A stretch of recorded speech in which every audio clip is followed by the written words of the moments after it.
know, the reason any of us are any good at leadership is because we're full of it. We're full of junk code. So I want to tell you about that, but we have to start with Shakespeare. Imagine you're Shakespeare pitching in an age of AI. Hamlet, programmed to rule. Glitchy? Debug and reboot?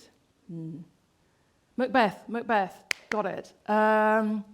Military droid meets 3 hostiles, codename the Witches, kills them and moves on. Got it. 2 rival corporations, both with their own large language models. Let's call them Romeo and Juliet. They meet and transact their business efficiently. I mean, you're just not going to ask us for any of that stuff, are you? Because the problem is, stories only work because they've got people in them. People getting in a muddle and mucking everything up. We can't help it. It's in our design. It's because of our junk code. So imagine you're there on the day they decide to design humans in a shock move, and for some reason someone has said, this time we're going to trial free will. No, free will is actually a terrible design choice, because your species could just get it wrong on the very first day, and then that's it, extinct, game over. So you're going to have to think, how are we going to mitigate this free will to try and give this species a bit of a chance? So the first thing you have to notice is that humans, they take a long time to grow up, don't they? They take 9 months to grow, and then when they finally come out, they're kind of largely helpless for years. So you're going to have to think of a way to make your species want to hang out with them for the length of time it would take for your species to grow up and flourish. So we have a very, very clever bit of functionality in our design that we would know as emotions. And emotions are really crucial because they are essentially the glue that sticks people together. They create bonds between people, kith and kin, so that you get safety in numbers, and that helps your species to thrive. So emotions is a really crucial piece of our junk code, along with free will. But on top of that, there's an issue that these young species are not going to have, read enough books yet to be able to answer every single question that they face when they're very small. So you're going to need a way to figure out how they can make instinctively correct decisions, particularly when they're facing peril.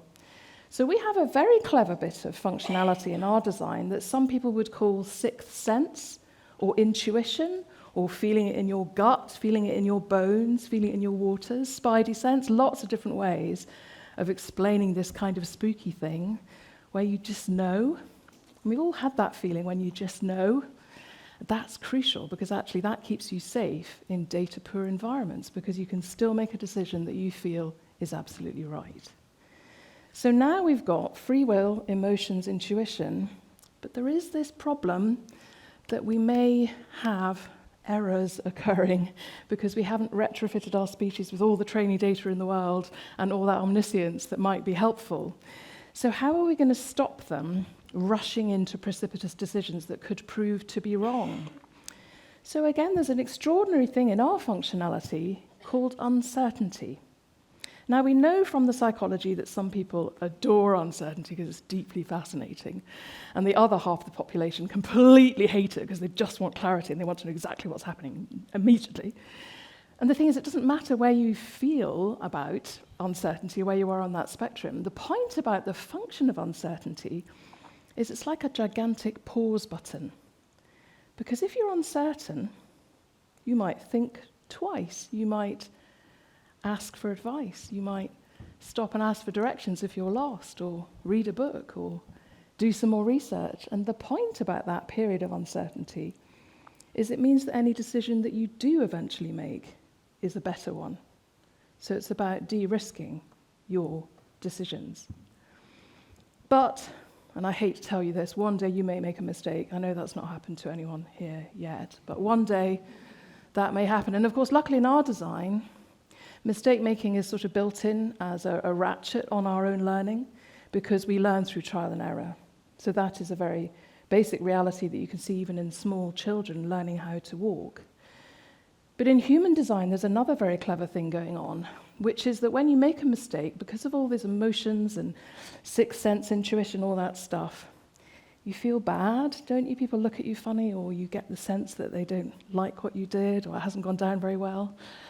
And of course, what that means is that you don't want to feel that bad again, and over time you develop a moral conscience.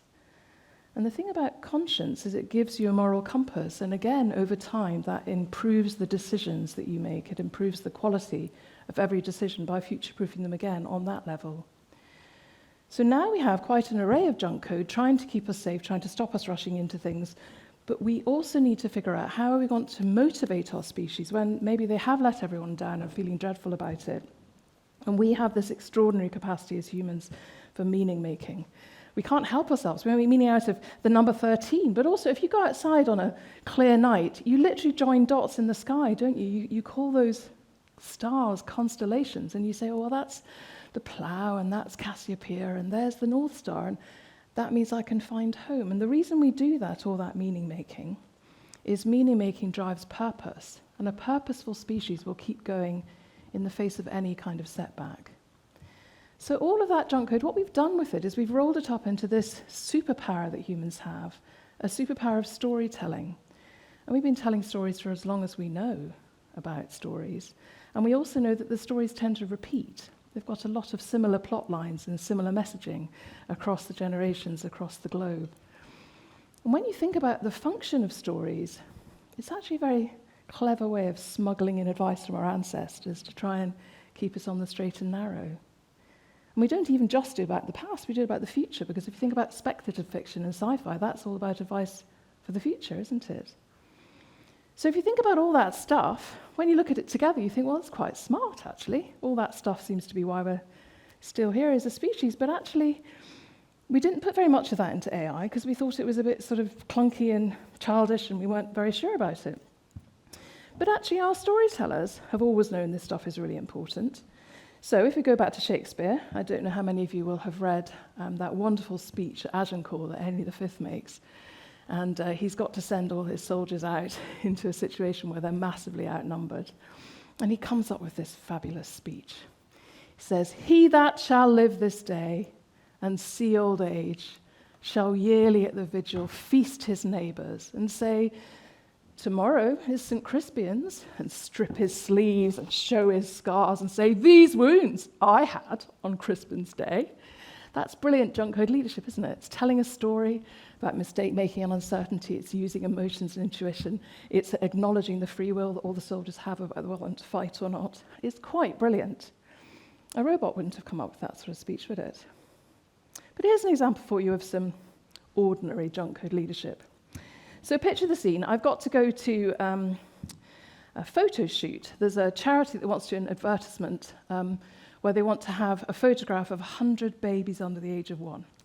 What could possibly go wrong? So anyway, I've rocked up with my twins, and everyone's brought their babies, and they're all immaculately dressed in white baby grows. And the instruction is to bring them to the middle of the room and pop them on the floor and then stand well back. So one by one, we take our babies and we pop them on the floor, retreat, safe distance. And that's when the wailing starts. And you know, if one of them goes, they all go. And soon you cannot hear a thing. And the organisers are desperately trying to intervene, and there's just this screeching, and everyone is getting really distressed. I take a deep breath. Twinkle, twinkle, little star, how I wonder what you are. The mothers immediately get it and start joining in. Up above the world so high, like a diamond in the sky. The babies start listening. Twinkle, twinkle, little star, how I wonder what you are. Complete silence. It was magic.